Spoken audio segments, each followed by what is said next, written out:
గబగబా తింటున్నప్పుడు పొలమారటం, గొంతులో ముద్ద మింగుడు పడకపోవటం మనలో చాలా మందికి అనుభవమే.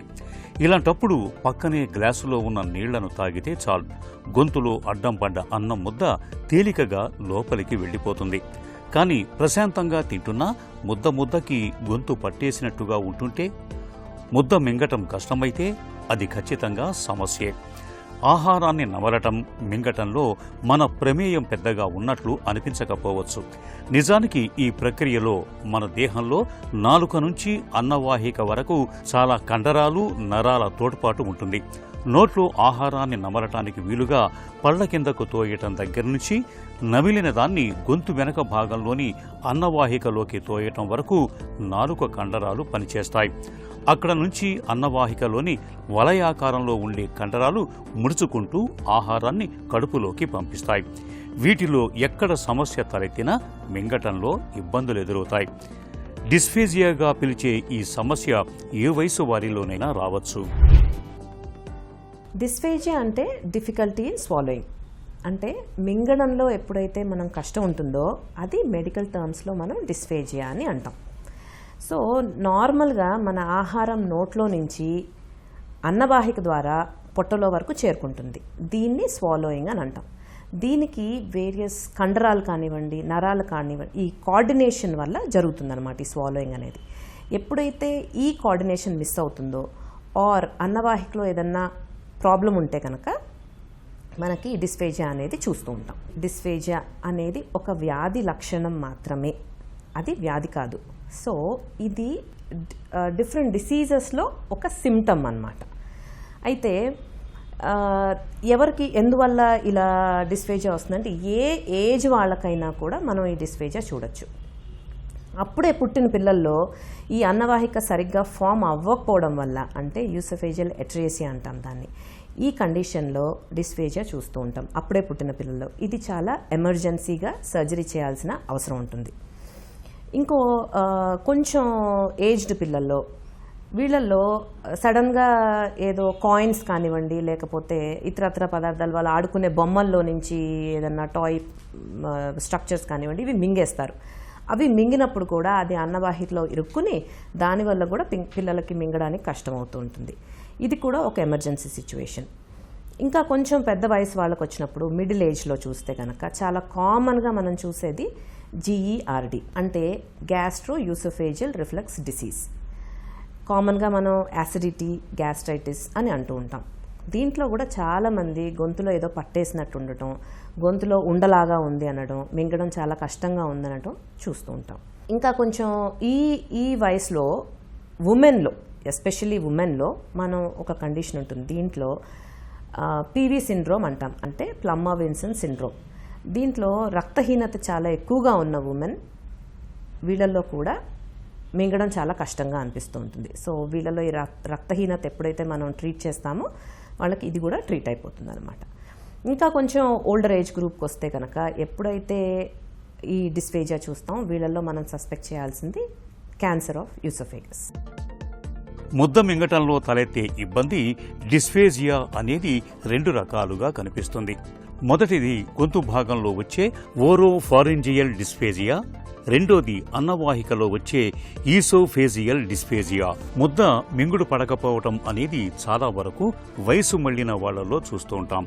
ఇందుకు ఆహారాన్ని సరిగా నమలకపోవటం, వయసుతో పాటు అన్నవాహిక కండరాల శక్తి సన్నగిల్లటం కారణాలుగా ఉంటాయి. అయితే నోటితో గాలి పీల్చుకునే అలవాటు ఉన్నప్పుడు, లాలాజలం తగినంత ఉత్పత్తి కానప్పుడు, గొంతు తడారిపోతున్నప్పుడు, ఇలాంటి సందర్భాల్లో కూడా ముద్ద మింగటం కష్టంగా ఉంటుంది.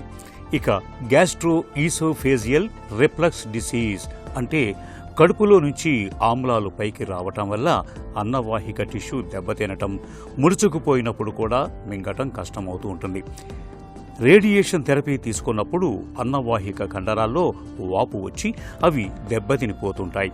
అన్నవాహిక కండరాలు బిగుసుకుపోయినప్పుడు, లోపల ఏవైనా గీరుకున్నప్పుడు, థైరాయిడ్ గ్రంథిలో వాపు ఉన్నప్పుడు, క్యాన్సర్ల బారిన పడ్డప్పుడు, ఇలాంటి సందర్భాలన్నిటిలోనూ ముద్ద మింగటం అనేది కష్టంగా మారుతుందని చెబుతారు డాక్టర్లు. ఎప్పుడైతే ఈ మింగడంలో కష్టం చాలా కాలం నుంచి ఉంటుందో, అంటే నెలల నుంచి సంవత్సరాల దాకా ఈ మింగడం కష్టం ఉంటుందో, ఇలాంటప్పుడు మనం దాన్ని కొంచెం సీరియస్గా తీసుకోవాల్సి ఉంటుంది. అలాగే ఎప్పుడైతే ప్రోగ్రెషన్ ఉంటుందో, అంటే ఫ్రమ్ డిస్ఫేజియా టు సాలిడ్స్ నుంచి డిస్ఫేజియా టు లిక్విడ్స్, ఫస్ట్ ఘన పదార్థాలకి డిస్ఫేజియా ఉండి మళ్ళీ తర్వాత అది ద్రవ పదార్థాలకి కూడా ఎప్పుడైతే స్ప్రెడ్ అవుతుందో అప్పుడు కూడా దీన్ని సీరియస్గా తీసుకోవాల్సిన అవసరం ఉంటుంది. ఇంకో విషయం, ఎప్పుడైతే ఈ డిస్ఫేజియా ఓల్డర్ ఏజ్ గ్రూప్లో ఎప్పుడైతే వస్తుందో వీళ్ళల్లో కూడా మనం సీరియస్గా తీసుకోవాల్సి ఉంటుంది. అన్నిసార్లు మింగడంలో ఇబ్బంది క్యాన్సర్గా మారాల్సిన అవసరం ఏమీ లేదు.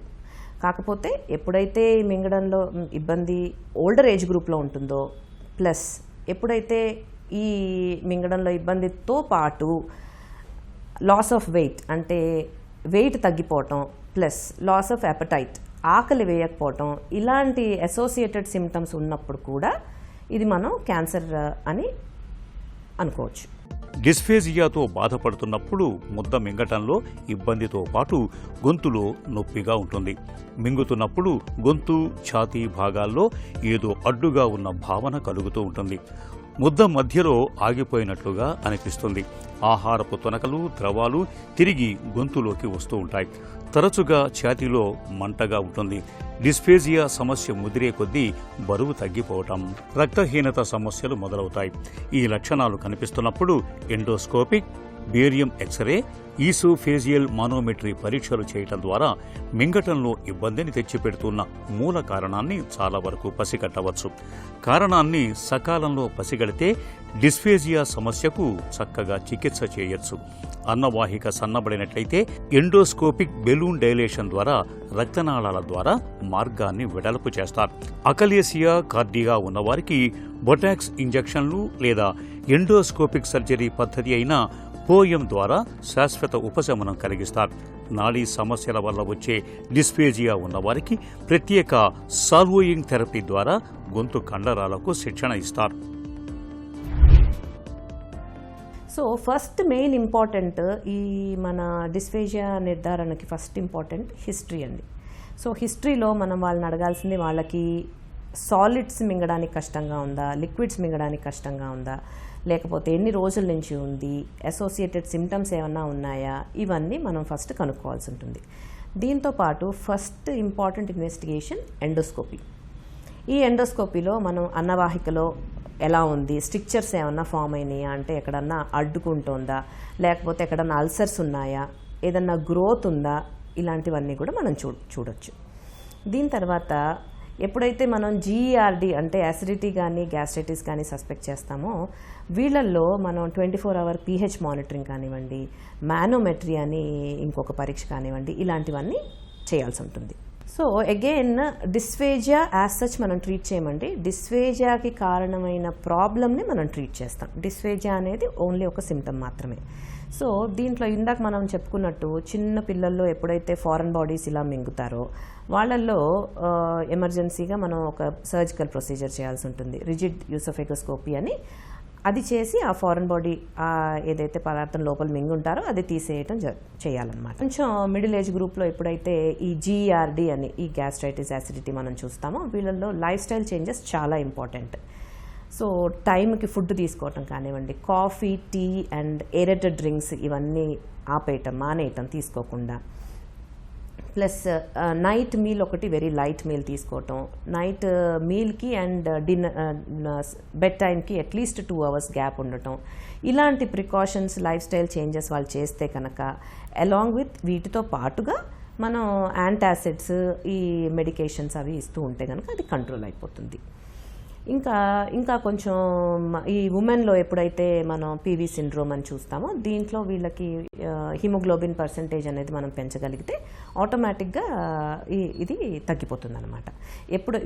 వీళ్ళలో ఈ రక్తహీనతతో పాటు అన్నవాహికలో ఒక పొర లాంటిది ఫామ్ అవుతుంది. ఇన్ కేస్ ఆ పొర బాగా చాలా కాలం నుంచి వీళ్ళకి ఆ రక్తహీనత ఉంటే కనుక ఆ పొరని మనం మళ్ళీ సర్జికల్గా రిలీజ్ చేయాల్సి ఉంటుంది అన్నమాట. ఇంకా కొంచెం పెద్ద వయసులో వస్తే గనక వీళ్ళల్లో మనం క్యాన్సర్ సస్పెక్ట్ చేసి అది బయాప్సీ ఎప్పుడైతే కన్ఫర్మ్ అవుతుందో క్యాన్సర్ అని, అప్పుడు ఈదర్ రేడియోథెరపీ కానీ లేకపోతే సర్జికల్ ట్రీట్మెంట్స్ కానీ వీటికి ఉంటాయి. డిస్ఫేజియాతో బాధపడుతున్నప్పుడు తినే ఆహార పదార్థాల స్వరూపాన్ని మార్చుకోవటం, తింటున్నప్పుడు సరైన భంగిమలు పాటించటం మేలు. ద్రవ పదార్థాలు తాగేటప్పుడు శ్వాసనాళంలోకి వెళ్లే ప్రమాదం ఎక్కువగా ఉంటుంది. కాబట్టి వాటిని థిక్నర్స్ ఉపయోగించి కాస్త చిక్కగా చేసుకొని తాగటం సురక్షితం. తింటున్నప్పుడు తిన్నగా నిటారుగా కూర్చోవాలి. ఆహారాన్ని చిన్న చిన్న భాగాలుగా తీసుకొని బాగా నమిలి మింగటం అలవాటు చేసుకోవాలి. పోషకాహార నిపుణుల సలహాతో క్యాలరీలు సమృద్ధిగా ఉండే మెత్తని ఆహారాన్ని ప్రణాళికబద్ధంగా తీసుకోవాలి. మింగటంలో అసౌకర్యంగా అనిపిస్తున్నప్పుడు ఆలస్యం చేయకుండా ENT లేదా గ్యాస్ట్రోఎంటరాలజిస్ట్ను సంప్రదించాలి. మింగటంలో ఇబ్బంది అనేది ఎంతకీ తగ్గనప్పుడు, రోజులు గడుస్తున్న కొద్దీ పరిస్థితి దిగజారుతున్నప్పుడు ఒకసారి బయాప్సీ పరీక్షను కూడా చేయించుకోవాలి. ఒకవేళ క్యాన్సర్ అయితే దాన్ని సకాలంలో తొలి దశలోనే పసిగట్టి నయం చేయడానికి వీలవుతుంది.